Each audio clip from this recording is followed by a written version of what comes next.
Okay, I'm going to do a test. So, I am starting my channel, revamping this channel. I have done a few things on this in the past, but nothing to what my intention is now. I have been given, or am choosing to take on a 10-day challenge. And the name I felt called to do last fall, it's all around the heart. It's Heart Spark Life.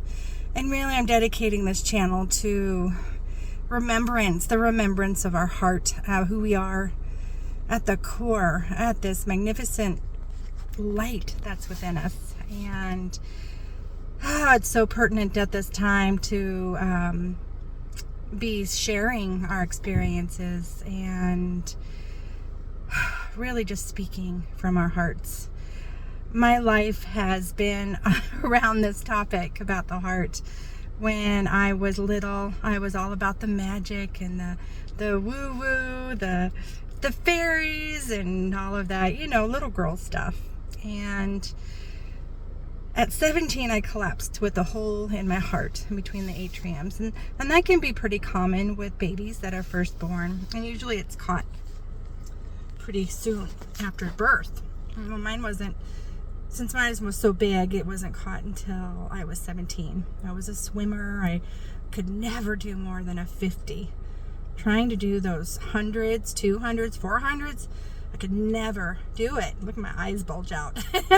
So it was interesting just how things happen in life. It's so interesting looking back that you can see the magnificence and the purpose of everything. Even the darkest hours, and realizing some of the purpose in it. So after I collapsed at 17 due to the hole in my heart, I did have open heart surgery, and I'll share more about that in future videos about my experience when I collapsed, because it's something that has stuck with me, the feelings I experienced ever since. I can tap into it every moment. And I really look forward to sharing that. And for this intro, I just wanted to share some of my story as to why Heart Spark Life is so precious to me in my heart. And my intention that it may land with somebody else's heart. And really, they have the remembrance, and the spark gets fanned and ignites. And yes, so after I had heart surgery at 17, I completed high school, went through the healing, and moved away, and proceeded to go into a depression. The pain was pretty intense in the healing, and I, being in my 20s, didn't listen to the whispers in my heart and what I truly wanted to do. I did move and explore and did some magnificent things, and worked with kids and moved into the wilderness. And in my 30s and 40s, I helped take over a family business, and I took it full ownership when I was 45.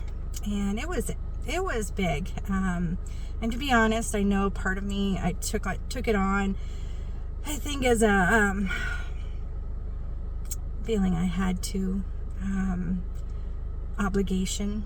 Even though I really didn't feel it at the time, there was that thread. And I made it as much of mine as I could. I loved it. I loved working with artists and furniture builders. And yeah, in truth, it was all on purpose. So I was loving this experience of fueling and helping fan the spark in others, the creative spark, the ones in artists and all. And on my journey, dealing with the business, something out of my comfort zone and stress. I was not dealing with stress well.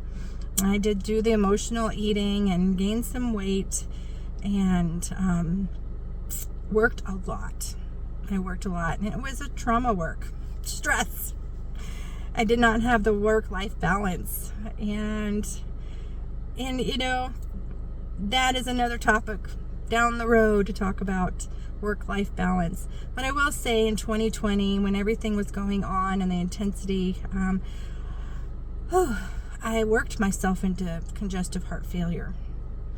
And,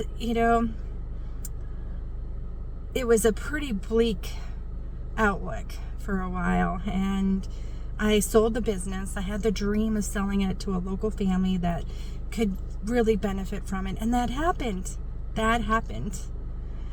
And during this time, I've been training and doing the things that I love. I remember sitting in the hospital and being like, Lori, and hearing it loud like thunder, not listening to your heart. There's an intelligence in the heart that I've come to learn and study about, along with heart coherence, and that there's these sensory neurites in our heart. There's brain cells. It has an intelligence. And I'll share more about that too. But as I was sitting there and not listening, what am I doing? What is my truest passion? It is this. It is igniting my own heart and living what truly is my heart's desire. The moments, every moment, being in the moment, being in the, even in the dark moments. I truly do look back and see the purpose of it all. It is hard. It is hard to see it in the moment. And I have come to a place that I get to just pause and breathe when things are hard and they feel really dark and difficult, that I know I get through to the other side. I don't know what it's going to look like, but it's amazing every time. I learn something every time, and the wisdom is about applying it right in our lives. So I do take this challenge on to do 10 days and share something every day, and share the things I've been training in, different modalities around remembering who we are, restructuring, reprogramming those belief systems we've taken on in this life and could be handed down generationally through the ancestors. So much to talk about and so much to share, and I'm excited to do this. And so if you watch this, just put your hand on your heart. I'm holding my phone. I'll try it. Put your hand on your heart. Breathe in with gratitude for anything, just anything, even if it's the sunshine or a furry one, or that you can breathe.